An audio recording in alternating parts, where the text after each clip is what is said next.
Well, good evening, everyone. Welcome to the 9th Street paving project. I'm Dean Distruft. I'm a project engineer with the Road Commission of Kalamazoo County, and I'll start with a few introductions. We do have some township staff here with us this evening, so I would just like to say thank you to all of them and for allowing us to use their facility this evening for this presentation. And I do have a few introductions from the Road Commission and Whiteman. To my left here is our Communications Administrator, Sarah Phillips. And next to her is Patrick Schwinn. He's our engineer from Whiteman. And next is Mark Warden, our Public Relations Director. And in the back is Jim Hookstra, the Assistant County Engineer, and also my supervisor. Okay, so this is the 9th Street, Kale Avenue to M43 project informational meeting. Here's just a map that kind of shows the project limits where it's at. I think probably most of you know where that is, but it's from Kale Avenue to M43. Who will be doing the work? So we will have 3 helpers doing this. The contractor will be Michigan Paving and Materials Company. They will be the prime, and they will also be doing the paving for the work. We will have inspection covered by Whiteman and Associates. As I mentioned, Patrick Schwinn is the engineer, and they'll also provide us some staffing on-site inspection. And again, I'm Dean from the Road Commission. This is my project that I'll be overseeing. Some general project information. The contract cost, the total, is $884,000 and some change, of which $724,000 is federal funds. The balance of that, the Road Commission picks up. The start date is June 1st. Completion date is August 1st. Scope of work is as follows: concrete curb and gutter, sidewalk and ramps, asphalt cold milling, paving, restoration, signing, and pavement markings. How was this project selected?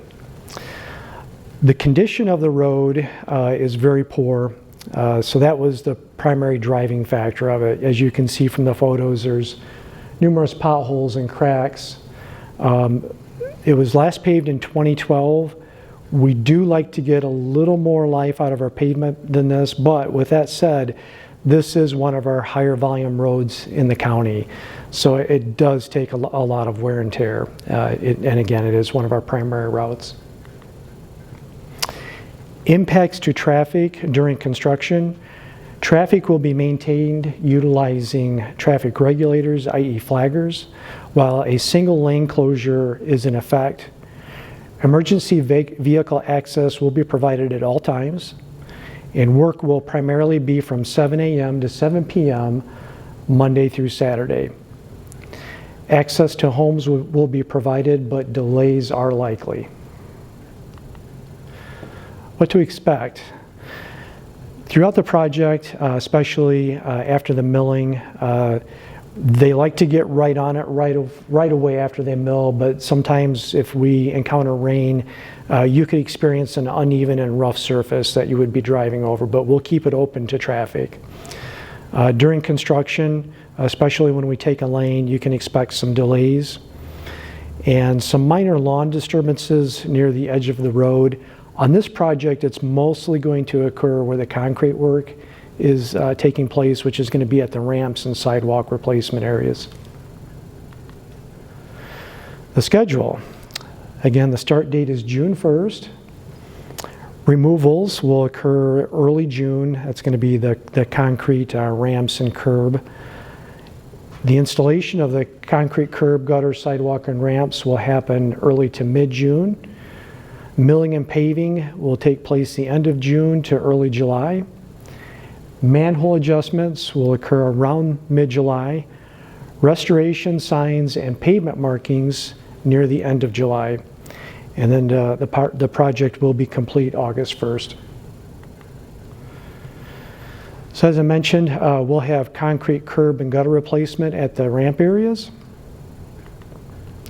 Sidewalk ramps will be updated.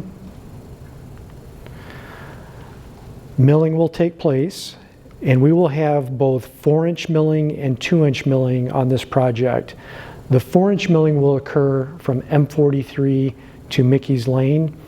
The road is in a little worse condition here, and we went deeper to make sure we were going to replace all that bad asphalt with good new material. And then from Mickey's Lane to Kale Avenue, it'll be a 2-inch replacement. Once the milling is complete, shortly thereafter, you'll see asphalt being placed on the milled surface. And we will have both a single lift and a double lift. So again, as I mentioned, where the 4 inches is, it'll be 2 lifts. So placement is weather dependent, and the first 2 layers are placed close together. Once the paving is complete, manholes will be adjusted in the road for a smooth ride.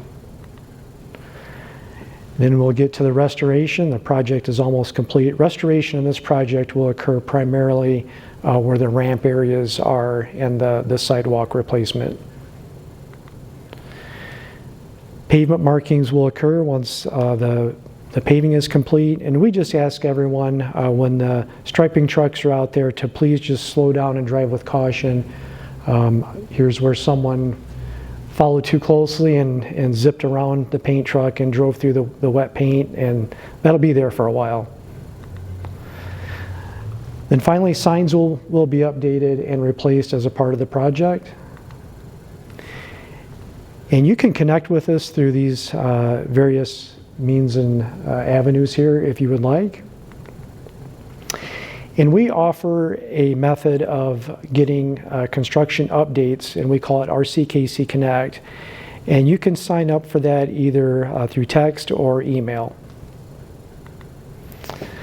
And we are still hiring.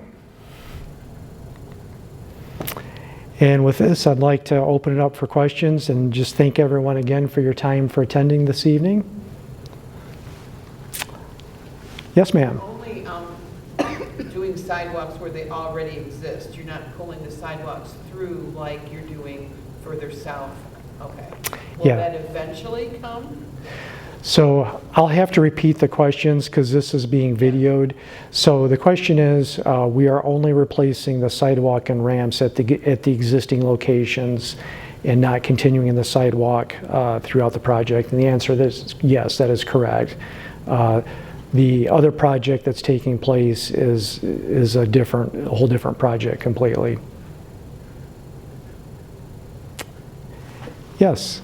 Quality of the asphalt. Is it going to be good quality asphalt or the stuff that got put on the local residential roads? So the question is, will it be good quality asphalt? So the answer to that would always be yes. We do testing on all of our asphalt, so we're very conscientious about making sure that all of the asphalt we put down anywhere on any of our projects are good. So I may not be certain if you're referencing a particular area where it didn't hold up, but this is what we call a super paved mix that's going down. So it is a very high quality mix because of the traffic volumes. Local residential roads, like the road on Cadamwood, Buckhamwood, where I live, had areas popping out almost immediately, had like big stones in the road that got covered over that we had to hack out, and the quality, in my personal opinion, the quality of the road was better before anything was done. And it's only getting worse, so I just want to make sure that we're getting real smooth, good quality asphalt on a heavy duty road. Yes, so yeah, the question is it, are we going to have any problems like what she encountered on a Platte road? And it sounds like some of that, like there were some, I'm going to call those anomalies. So Again, as I mentioned, we test all of the asphalt to make sure that it meets the quality standards that are in our construction guidelines. But beyond that, we also have an on-site inspector that is there during the paving process. So that's not to say that there could not be some minor one-off areas, where there could be some situations where some undesirable things get caught in the edge of the mat. I mean, that does happen occasionally, but to really speak further, I would have to go out and take a look at what you're referring to. But this project, it's all curb and gutter, so we're not going to have any issues with getting contaminants in from, the edge of the road, like grass, sod, rock, stones. So yes, you will see a beautiful, smooth road when it's complete. Randy? Yeah, coming back to the sidewalk, do you know if there is a future project to extend the sidewalk all the way through? Because every day there's people walking that. It seems kind of dangerous as busy as it is. The question is, will there be a future sidewalk project that will go from Kale Avenue to M43? At this time, Randy, I know it's, definitely not part of this project. One has not been brought to us yet. So this is Oshtemo Township.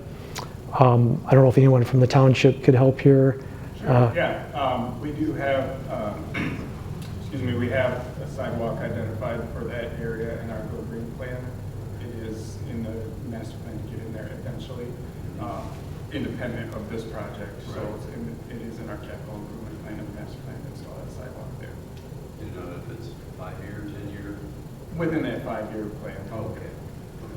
Thanks. Yeah, thank you, Zach. Will it go on the west or east side of the road? It will likely be on the east side, continuing. We have some gap segments there already, so we're going to do some infill and then scale. That's the plan. Yes. You mentioned flagging. Is there always going to be one side that's closed with a flagger? Or are you just going to do that in some areas and then thinning of the lanes in other areas? So I believe the question she's asking is, will there just be a single lane closure? I know I'm changing your wording a little bit.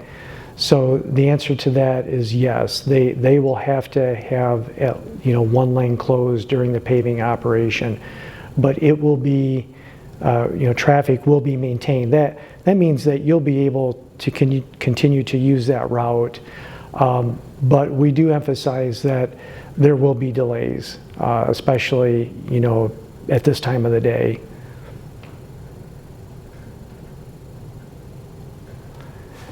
Mark? At nighttime, will there be lane closures?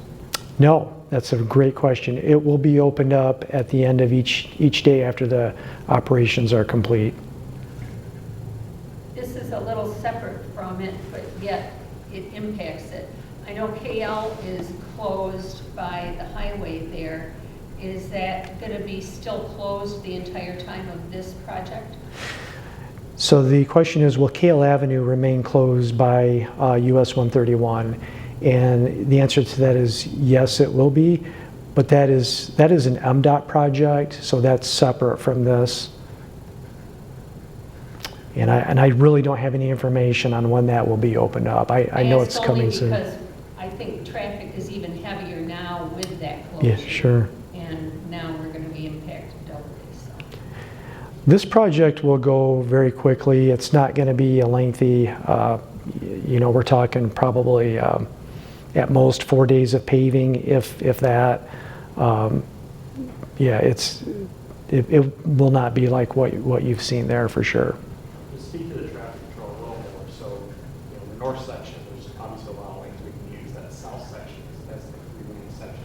So lane, yeah, when an outer lane is closed, we can just use that center turn lane to push traffic to, and it'll just be one lane each way next to each other. So it won't be as if there's only one lane open or alternating going past the or something like that. I'm asking because I get out and there's already Yeah. a lanes. Yep.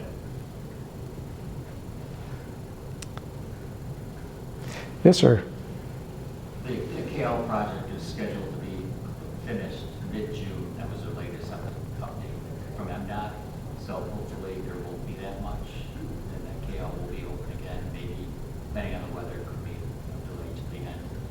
more concerned about the 131 project that is going to use 9th Street as a detour and how that is going to line up. Because then once people get on 9th Street, they're just going to go all the way up. Get on 131 again. Do you have any knowledge of the timing and the coordination?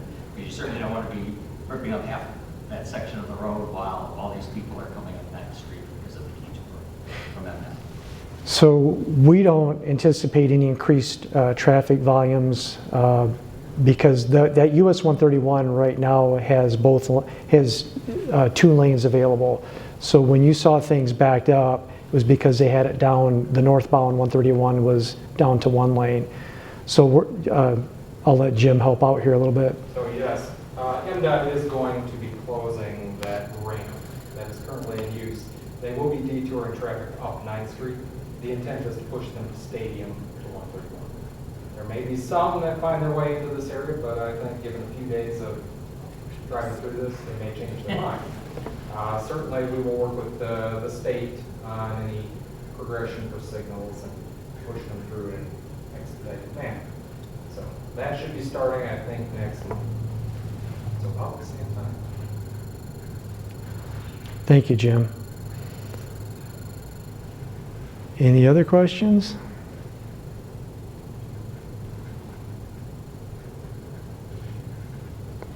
All right, with that, I'd like to conclude. Thank you again. Have a good evening.